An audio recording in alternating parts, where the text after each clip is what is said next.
Hello दोस्तों, आप सभी का स्वागत है आपके ही इस YouTube चैनल फन स्कूल में। आज के इस वीडियो में हम हिंदी की अगली कड़ी में अगला टॉपिक पढ़ने जा रहे हैं जिसका नाम है संधि। तो चलिए आज के इस वीडियो को शुरू करते हैं। तो आज के इस वीडियो में हम पढ़ेंगे संधि। तो चलिए शुरू करते हैं आज के इस वीडियो को। तो शुरू करने से पहले मैं आपको बताना चाहता हूं कि अगर आपने हमारे इस YouTube चैनल को अभी तक सब्सक्राइब नहीं किया है तो आपके पास एक मौका है कि आप हमारे चैनल को सब्सक्राइब करके बेल के आइकन को प्रेस कर सकते हैं। साथ ही अगर आपको ये वीडियो पसंद आता है तो इस वीडियो को लाइक कीजिएगा, अपने दोस्तों के साथ शेयर कीजिएगा। चलिए इसके बाद मैं आपसे एक बात और बताना चाहता हूँ कि हर वीडियो का मैं एक PDF भी बनाता हूँ जो कि मैं अपने टेलीग्राम के चैनल पर डालता हूँ। तो अगर आप चाहते हैं कि मेरे टेलीग्राम के चैनल को ज्वाइन करना तो लिंक डिस्क्रिप्शन में दिया हुआ है, वहाँ से आप टेलीग्राम के चैनल को भी ज्वाइन कर सकते हैं। तो चलिए आज के इस वीडियो को शुरू करते हैं। संधि। संधि क्या होता है? जैसे कि नाम से ही हमें ये पता चल रहा है जो कि दो चीज़ों को जोड़ने का काम करता है। तो ये दो चीज़ क्या है जो इसको जोड़ती है? जैसे कि हम सभी जानते हैं कि एक शब्द में दो शब्द अलग अलग भी होते हैं, और अगर हम दो शब्दों में अगर वर्णों को देखें तो वर्णों के संयोग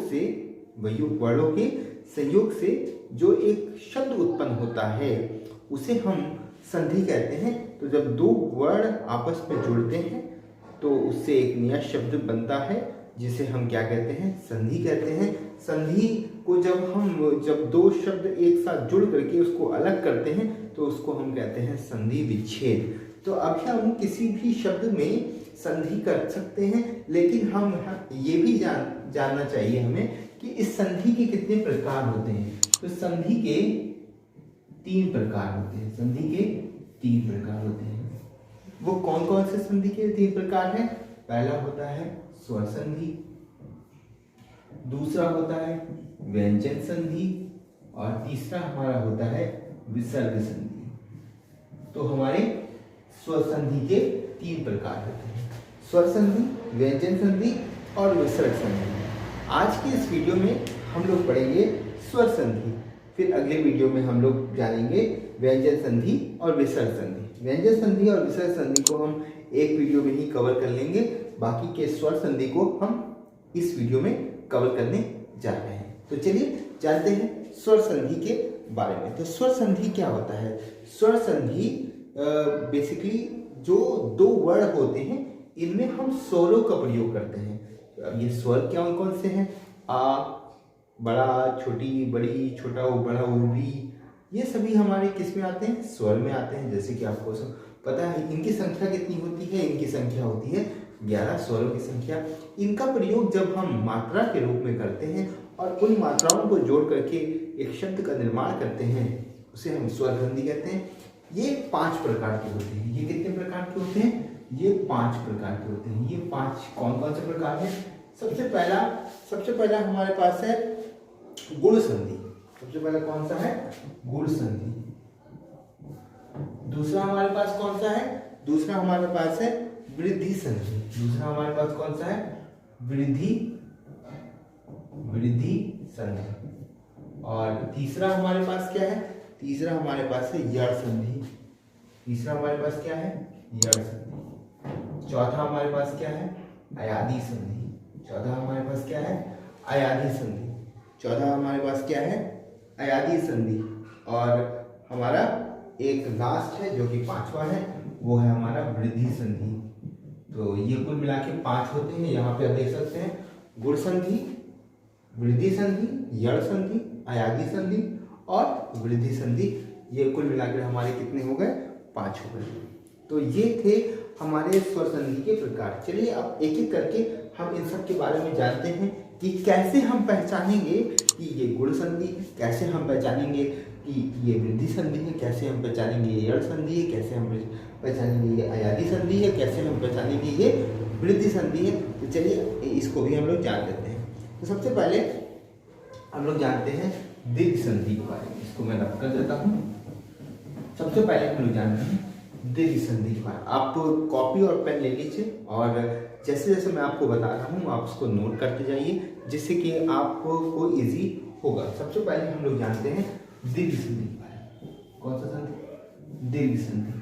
तो दीर्घ संधि क्या होता है? दीर्घ संधि क्या होता है? तो देखिए, दीर्घ संधि जो होते हैं वो क्या करते हैं, वो दीर्घ वर्णों को, जो कि दीर्घ चीजें, यानी कि जो जिसमें आ की मात्रा आती है, बड़ा की मात्रा आती है, बड़ी ई की मात्रा आती है, उन सबको ये जोड़ने का काम करता है। इन सबको ये जोड़ने, इसके लिए एक संस्कृत में एक श्लोक है जिसे हम कहते हैं आकाश स्वर्ण दीर्घ। आकाश स्वर्ण दीर्घ, ठीक है। इसका नियम क्या है? इसका नियम भी हम लोग जान लेते हैं कि अगर आ या बड़ा आ या बड़ा आ या बड़ा आ के साथ अगर हमारा आ या बड़ा आ लगता है, आ या बड़ा आ के साथ आ या बड़ा आ लगता है, तो ये हमारा क्या हो जाता है? बड़ा आ में बदल जाता है। बड़ा आ में हमारा क्या हो जाता है? बदल जाता है। और अगर ई और बड़ी ई के साथ ई या बड़ी ई आता है, ई या बड़ी ई के साथ ई या बड़ी ई आता है, तो क्या करेगा? जो इसमें से बड़ा होगा वो लग जाएगा। इन दोनों में बड़ा कौन है? वो बड़ी ई है, ठीक है। अगर मैं इसका एग्जाम्पल बता रहा हूँ, जैसे इसका एग्जाम्पल मैं अगर बताऊं, इसका एग्जाम्पल बताऊं तो वो है परमार्थ। परमार्थ, परमार्थ। तो परमार्थ का क्या हो जाएगा? परम धन आर। तो हम देख सकते हैं इसमें आ या छोटा या बड़ा है, इसमें बड़ा आ है, तो हम देख सकते हैं दोनों में से जो बड़ा होगा वो लग जाएगा। दोनों में से बड़ा क्या है? आ की मात्रा है, तो यहाँ पे परमार्थ लग गया। उसी तरह अगर छोटी बड़ी होगा और अगर इसको छोटी बड़ी के साथ हम जोड़ेंगे तो बड़ी ई हमारा आएगा। तो बड़ी ई का यहाँ पे एग्जाम्पल अगर हम बात करें तो जैसे कविंद्र, क्या? कविंद्र, कविंद्र। जैसे ये छोटी की मात्रा है, यहाँ पर बड़ी की मात्रा यहाँ पे लगा सकते हैं। ये छोटी की मात्रा, सॉरी, ये छोटी की मात्रा, यहाँ पे भी छोटी की मात्रा, तो ये दोनों मिल करके भी हमारे क्या हो जाएंगे? बड़ी ही हो जाएंगे। तो हमने बोला ये छोटी ही हो या दोनों छोटी ही हो या दोनों बड़ी ही हो, तो हमारा जो बड़ा होता है वही हमारा लगता है, ये हमारा दीर्घ संधि है। तो ये तो हो गया दूसरा नियम। उसके बाद सेम उसी तरह अगर छोटा ऊ है या फिर बड़ा ऊ है, उसके साथ अगर हम छोटा ऊ है या बड़ा ऊ के साथ जोड़ते हैं तो हम दोनों में से जो बड़ा होगा वही लग जाएगा, जो कि हमारा बड़ा ऊ है, जो कि हमारा क्या है? बड़ा ऊ है। जैसे फॉर एग्जाम्पल है लघु उर्मी। लघु, यहाँ पे देखिए छोटा ऊ है लघु, और उर्मी जो बड़ा ऊ है, दोनों में से जो बड़ा होगा वो यूज होता है। जो यहाँ बड़ा क्या है? बड़ा ऊ की मात्रा यहाँ पे बड़ा है, तो इसलिए यहाँ पर बड़ा ऊ यहाँ पर प्रयोग हो रहा है। तो इसी तरह यहाँ पे हम देख सकते हैं अगर री की मात्रा है, री वाले भी आ सकते हैं। मैं इस पर रब कर देता हूँ। तो अगर री की मात्रा होगी तो क्या होगा? अगर दोनों में री है, अगर यहाँ पर भी री है और यहाँ पर भी री है, तो क्या होगा? री और री जब भी आता है तो ऐसे कंडीशन में यहाँ पर री का ही प्रयोग होता है। ये याद रखिएगा कि अगर दोनों जगह री है तो यहाँ पर री का प्रयोग होगा। अगर आ है उसके साथ आ प्रयोग करेंगे तो बड़ा आ यूज होगा। छोटी बड़ी का यूज करेंगे उसके साथ छोटी बड़ी, तो इसमें से जो बड़ा होगा वो, लेकिन री के साथ हमेशा री का प्रयोग होगा। जैसे हो,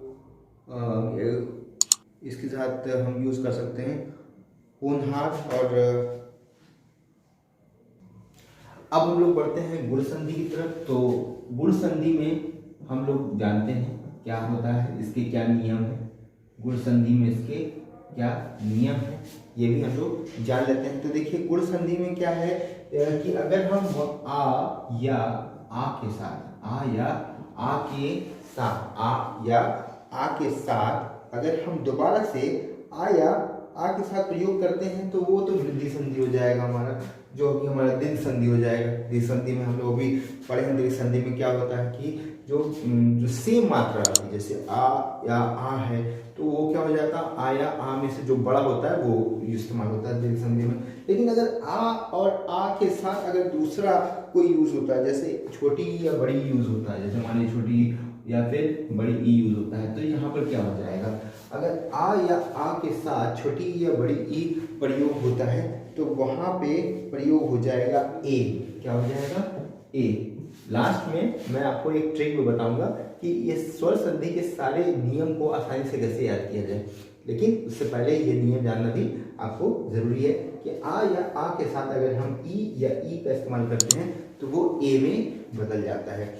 इसी तरह हम देखते हैं कि आ या आ में अगर हम ए या ए का ए या ए का प्रयोग करते हैं तो वो किस में बदल जाता है, वो बदल जाता है ओ में। इसके साथ हम देख सकते हैं अगर यहाँ पर ए नहीं ऊ या ऊ का प्रयोग होता है, किस में बदल जाएगा, ओ में बदल जाएगा। अगर आ में ऊ का प्रयोग करते हैं तो वो ओ में बदल जाता है, ओ में बदल जाता है। इसी तरह अगर आ या आ में अगर हम री का प्रयोग करते हैं तो वो अर में बदल जाता है। आ में अगर हम ई या बड़ी ई का प्रयोग करते हैं तो वो ए में बदलता है। आ में ऊ या ऊ का प्रयोग करते हैं तो वो ओ में बदलता है। आ में अगर री का प्रयोग करते हैं तो वो अर में बदल जाता है। तो चलिए तो इसको एग्जाम्पल समझते हैं। जैसे इसका एग्जाम्पल अगर हम समझें, जैसे देवेंद्र, तो यहाँ पे हम बोल सकते हैं देव, इसका हम प्रयोग कर सकते हैं देव। यहाँ पे देख सकते हैं ये देव हो जाएगा और प्लस इंद्र। अब यहाँ पे देख सकते हैं देव जिसमें किसका प्रयोग हुआ है, इसका प्रयोग हुआ है, और इंद्र इसमें किसका प्रयोग हुआ है, इसका। दोनों मिलकर क्या हो जा रहे हैं, ए में बदल जा रहे हैं। यहाँ पे देख सकते हैं ये ए में बदल गया, ये किस में बदल गया, ए में बदल गया। फिर अगर हम दूसरा अगर देखें यहाँ पर, ये इसका एग्जाम्पल अगर हम देखें तो ये हो जाएगा चंद्रोदय, चंद्रोदय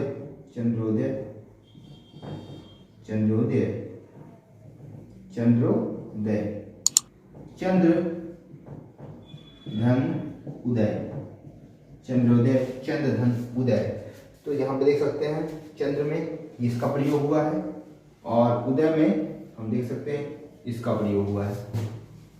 उदय क्या बन गया, ओ बन गया। अब यहाँ पे देख सकते हैं ये ओ बना है कि नहीं बना है, तो ये हमारा इसका प्रयोग है। अब इसका हम लोग देख लेते हैं, ये री की मात्रा वाला, तो ये हो जाएगा हमारा महर्षि हो जाएगा।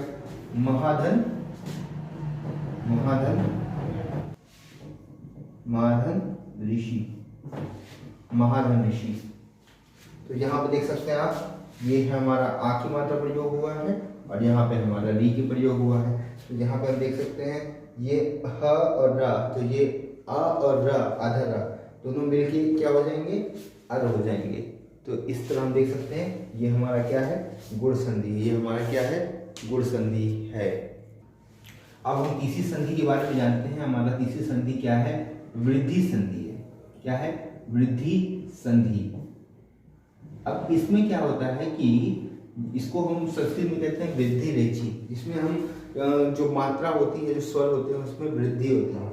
अब इसमें कैसी वृद्धि होगी इसके बारे में हम लोग नियम जान लेते हैं। अगर हमारे पास आ या आ है, इसको हम ए या ए के साथ, आ या आ है उसको हम ए या ए के साथ जोड़ते हैं तो वो किसमें बदल जाता है, ए में बदल जाता है। आ या आ है उसको हम ए या ए के साथ जोड़ते हैं तो वो किस में बदल जाता है, ए में बदल जाता है।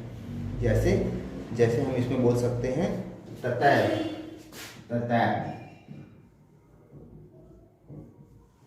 ठीक है। तत् धन ऐव, तो क्या हो जाएगा, यहाँ पर ए की मात्रा प्रयोग होगी जो कि ये वाली है, तो ततैव हो जाएगा। तत् धन ऐव, यहाँ पर देख सकते हैं यहाँ पर आ या आ में से ये प्रयोग हुआ है और यहाँ पर ये प्रयोग हुआ है, तो हमारा आंसर क्या आ रहा है, ततैव। तो ततैव यहाँ पर ये हमारा वृद्धि संधि को शो कर रहा है, ये हमारा वृद्धि संधि को शो कर रहा है। उसके बाद उसी तरह हमारा आ या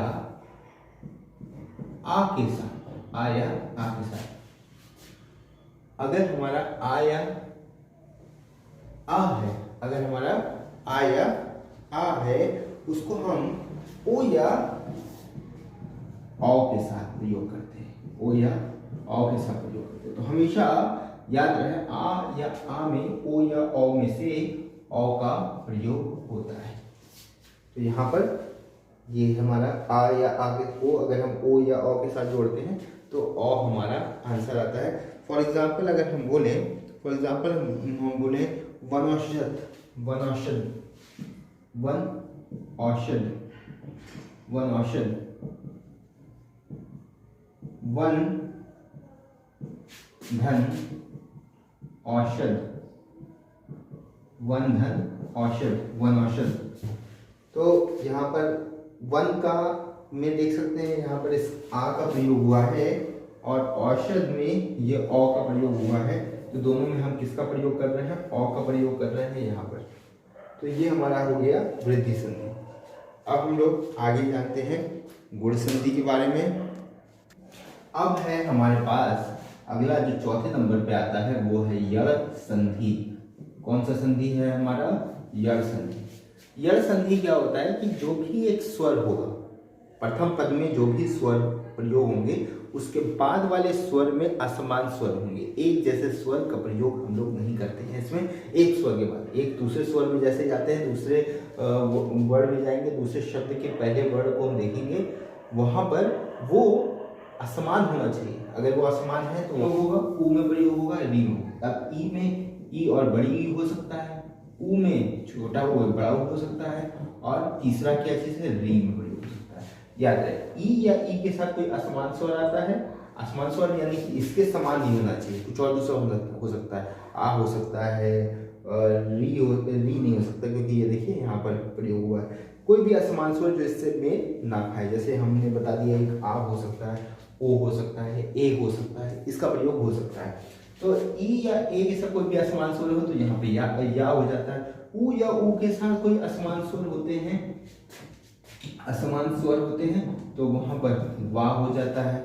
और इसके साथ कोई असमान स्वर होते हैं, असमान स्वर, तो इसके साथ रा हो जाता है। तो ये तीन चीज याद रखिए, या वा और रा, या वा और रा, ये तीन चीज आपको याद रखना है, या वा और रा। जैसे अगर ई के साथ कोई असमान स्वर होगा तो या ऊ के साथ कोई असमान स्वर होगा वा, री या उसके साथ कोई असमान स्वर होगा तो यहाँ पर रा का प्रयोग करेंगे। जैसे यहाँ पर है यज्ञपी, जैसे इसका हम पहले का बोल रहे हैं यज्ञपी, यज्ञपी, यज्ञपी, यदि, देन यज्ञपी, यदि, यदि धन अपि, यदि धन अपि। अब यहाँ पर बोल सकते हैं कि यहाँ पर प्रयोग हुआ है किसका? छोटी का, और उसके बाद असमान स्वर। अब इसके असमान स्वर इसमें से नहीं होना चाहिए, अलग आ, ए, इसका प्रयोग हो सकता है। तो ये असमान स्वर है, देखिए यहाँ पे आ का प्रयोग हुआ है, तो हम कह सकते हैं कि ये क्या है? एक यड़ संधि है। क्या है ये? यड़ संधि है। ये तो हो गया हमारा दूसरा। अगर ऊ या ऊ का जो है उसके साथ हम असमान स्वर का प्रयोग करते हैं तो वो किस में बदल जाएगा? वा में बदल जाएगा। किस में बदल जाएगा? वा में। जैसे कि हम गायक ले लेते हैं, जैसे हम एक एग्जाम्पल लेते हैं, स्वागत ले लेते हैं। चलिए स्वागत, स्वागत, स्वागत, स्वा धन बदल जाता है। किसमें बदल जाता है? सु। तो सुधन आगत, सुधन आगत, स्वागत का सुधन आगत हो जाएगा। अब यहाँ पर किसका प्रयोग हुआ है?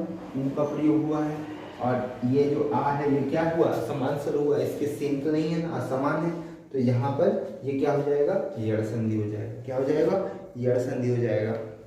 उसके बाद अगला है कि री के साथ, अगर री के साथ कोई असमान स्वर होगा तो वहां पर क्या हो जाएगा? रा हो जाएगा। री के साथ जो असमान स्वर प्रयोग करेंगे वो क्या हो जाता है? रा हो जाता है। जैसे धात्रश, धात्रंश, धात्रंश। अब इसका क्या संधि विच्छेद होगा, इसका क्या संधि विच्छेद होगा? जैसे इसका हो जाएगा धात्र, धात्र धन अंश, धात्र धन अंश। अब यहाँ पर देख सकते हैं धात्र में यहाँ पर किसका प्रयोग हुआ है? यहाँ पर प्रयोग हुआ है री का, और अन जो है ये असमान स्वर है, उसके समान नहीं है, तो ये यहाँ पर किस क्या हो जाएगा? र हो जाएगा। देख सकते हैं धात्रंश, धात्रंश, रा का प्रयोग हुआ है यहाँ पर। किसका प्रयोग हुआ है? रा का प्रयोग हुआ है। तो यहाँ पर हम कह सकते हैं कि ये क्या है? हमारा यड़ संधि है। अब हम लोग आखिरी जो हमारा स्वर है, जो कि हमारा संधि है, जिसका नाम है अयादी संधि, इसके बारे में भी हम लोग चर्चा करते हैं। अब हम लोग जानते हैं यहाँ पर अयादी संधि के बारे में। ये रहा अयादी संधि, ये बिल्कुल हमारा यड़ संधि के समान ही है, लेकिन यहाँ पर समझने की चीज़ें क्या है कि यड़ संधि में हम लोग देख रहे हैं ई, उ और री, यानी ई और बड़ी, छोटा उ, बड़ा उ, री में के साथ असमान स्वर आ रहा था, तो यहाँ पर या बा रा फॉर्म कर रहा था। लेकिन यहाँ पर अयादी संधि में देख सकते हैं, अयादी संधि में ए, ऐ, ओ, औ का प्रयोग हुआ। ए, ऐ, ओ, औ का प्रयोग हुआ। इसके साथ जब भी हम कोई असमान स्वर का प्रयोग करते हैं, किसका प्रयोग करते हैं? असमान स्वर का प्रयोग करते हैं, तो इसमें क्या उत्पन्न होगा? इससे क्या आएगा? तो ये हमारा जो, अगर हम ए के साथ असमान स्वर प्रयोग करेंगे तो ये क्या हो जाएगा? ये हो जाएगा हमारा ऐ। क्या हो जाएगा? ऐ। क्या हो जाएगा? ऐ। अगर हम ऐ के साथ कोई असमान स्वर प्रयोग करेंगे तो ये हो जाएगा आय। क्या हो जाएगा? आय। अगर हम ओ के साथ प्रयोग करते हैं किसी असमान स्वर का, तो वो क्या हो जाएगा? अव। क्या हो जाएगा? अव। अगर औ का प्रयोग करेंगे तो वो क्या हो जाएगा? आव।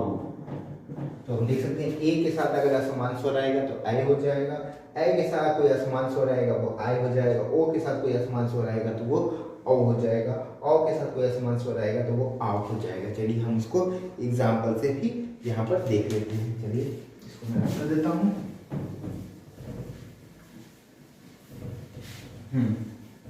अब हम लोग देखते हैं यहाँ पर, तो सबसे पहले हमारा है ए के साथ कोई असमान स्वर आता है तो वो ऐ हो जाता है। जैसे नयन, नयन, नयन, ने धन अयन, ने धन अयन। अब यहाँ पर देख सकते हैं ए का प्रयोग हुआ है, यहाँ पर ये देखिए ए का प्रयोग हुआ है। अब असमान स्वर आ, तो यहाँ पर क्या हो गया? ऐ हो गया। अब यहाँ पे देखिए अ और य क्या हो जाता है? ऐ हो जाता है। यहाँ पर ऐ का प्रयोग हो रहा है। नयन, न अयन, नयन, तो ने धन अयन, तो नयन हो गया। उसके बाद अगर हम ए और यानी ऐ को असमान स्वर के साथ मिलाएंगे तो वो क्या हो जाएगा? ऐ हो जाएगा। एग्जाम्पल अगर देखें तो गायक क्या हो जाएगा? गायक, गायक क्या हो जाएगा? गायक। अब ये गायक का को अगर संधि विच्छेद करें तो क्या हो जाएगा? गै धन अक, गै धन अक। तो यहाँ पर हम देख सकते हैं, यहाँ पे प्रयोग हुआ ऐ का प्रयोग हुआ है और एक असमान स्वर का प्रयोग हुआ है, और दोनों मिलकर क्या हो गया? गायक हो गया। दोनों मिलकर क्या हो गया? गायक हो गया। उसके बाद अगर ओ के साथ अगर हम कोई असमान स्वर मिलाएंगे तो वो किस में बदल जाएगा?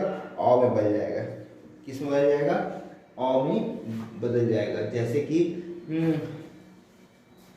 जैसे श्रवण, श्रवण, श्रवण का हो जाएगा श्रोधन अन, श्रोधन अन। अब यहाँ पर जो ओ की मात्रा यहाँ पे देख सकते हैं, ओ की मात्रा और एक असमान स्वर जो यहाँ पर आगे लगा हुआ है असमान स्वर, तो ये हमारा क्या हो जाएगा? अव। देख सकते हैं यहाँ पर अश्रवण, श्रवण, तो श्रोधन अन, श्रोधन अन। उसके बाद औ को अगर असमान स्वर के साथ मिलाएंगे तो वो किस में बदल जाता है? औ में बदल जाता है। किस में बदल जाता है? औ में बदल जाता है। जैसे धावक, हाँ, धावक, जैसे धावक, ये क्या इसमें बदल जाएगा? धौ धन अक, धावक, धावक, आव, इसमें देखिए आव बदल रहा, तो ये क्या हो जाएगा, धव धन अक, धव धन अक, धावक। तो यहाँ पर हम सभी ने जाना गुण संधि, वृद्धि संधि, यड़ संधि, अयादि संधि और दीर्घ संधि। सॉरी, यहाँ पे मैंने 2 बार लिख दिया, एक हमारा दीर्घ संधि भी तो है। तो गुण संधि, वृद्धि संधि, यड़ संधि, अयादि संधि और दीर्घ संधि, इन सब के बारे में हम लोग जाना। अब हम लोग जानते हैं कुछ ट्रिक्स के बारे में, जिससे कि हम आसानी से जान सकें कि इन सबको कैसे आसानी से समझा जा सके। ये सब तो हमने नॉर्मली ट्रिक रूल्स बताए जो कि आपको इजीली यहाँ पर है, लेकिन एग्जाम पॉइंट ऑफ व्यू से आपको ये जानना होगा कि किस तरह से हम जान सकें कि ये कौन सी संधि है। तो इसके लिए मैं आपको एक ट्रिक बता रहा हूँ। तो देखिए यहाँ पर ये ट्रिक है जिसकी मदद से आप ये सारे 5 संधि को आसानी से अब याद कर सकते हैं। ये सारे स्वर संधि हैं जिनको आप आसानी से याद कर सकते हैं। तो यहाँ पर देखिए गुण संधि, तो गुण संधि क्या है, अगर आ के साथ ई या उ या री हो तो वो हमेशा एक ओ और अल में बदल जाता है। जैसे कि नरेंद्र महोदय हतोपदेश, ये चीज़ तो मैंने आपको पहले बताया, लेकिन इसमें ट्रिक क्या है, इसमें ये ट्रिक है कि हमेशा गुण संधि के अंदर आपको एक मात्रा वाली, यहाँ पे एक मात्रा दिख जाएगा। जैसे कि यहाँ पे नरेंद्र में देखिए एक मात्रा है, महोदय में एक मात्रा है, हतोपदेश में यहाँ पर एक मात्रा आपको दिख जाएगा। उसी तरह अगर हम, ये था हमारा पहला नंबर। दूसरा नंबर वृद्धि संधि। वृद्धि संधि में आ ए ओ के साथ जुड़ता है, तो ए और ओ में बदल जाता है। इसकी पहचान क्या है कि इसमें डबल मात्राएं आती हैं, यहाँ पर डबल मात्रा आती है। उसी तरह यड़ संधि, जो तीसरे नंबर की हमारा यड़ संधि, ई उ के साथ री जुड़ता है, तो आ उ ए, यहाँ पर कोई भी शब्द रहेगा वो अधूरा रहेगा। इसकी पहचान यहाँ पर देख सकते हैं, आधा ना है, आधाता है, आधा ना आधाता। यहाँ पर जो भी अधूरा शब्द होता है वो किस में आता है, वो आता है यड़ संधि में आता है। दूसरा है, चौथा है अयादि संधि। ए रे ओ औ के साथ आ ई उ जोड़ता है, तो वो ए औ अभी आओ में बदल जाता है। जैसे कि स्वार्थी, यहाँ पे देख सकते हैं स्वार्थी, वधूर्मी उ, यहाँ पे देख सकते हैं स्वा आओ आ रहा है, आओ, फिर आय आ रहा है, वधु में उ आ रहा है, औ ऐ, ये सब चीज़ें आ रही हैं। इसको हम अयादि संधि। दीर्घ संधि बहुत आसान है कि अगर हम समान रूप से कोई चीज़ को मिलाते हैं, कोई स्वर, उसमें से जो भी बड़ा होता है उसका प्रयोग होता है। यहाँ पे देख सकते हैं आ की मात्रा आ रही है, धर्मार, स्वार्थी, देवार्चना, मदनसा। ठीक है, तो इस तरह से हम देख सकते हैं कि हम लोगों ने स्वर संधि को कंप्लीट कर लिया है आज के इस वीडियो में। आशा है कि आपको ये वीडियो पसंद आया होगा। अगर आपको ये वीडियो पसंद आया तो इस वीडियो को लाइक कीजिएगा, अपने दोस्तों के साथ शेयर कीजिएगा। मैं हूँ आपका दोस्त फाज़िल, मिलूंगा अगले वीडियो के साथ। तब तक के लिए अपना बहुत ख्याल रखिएगा। जय हिंद, वंदे मातरम।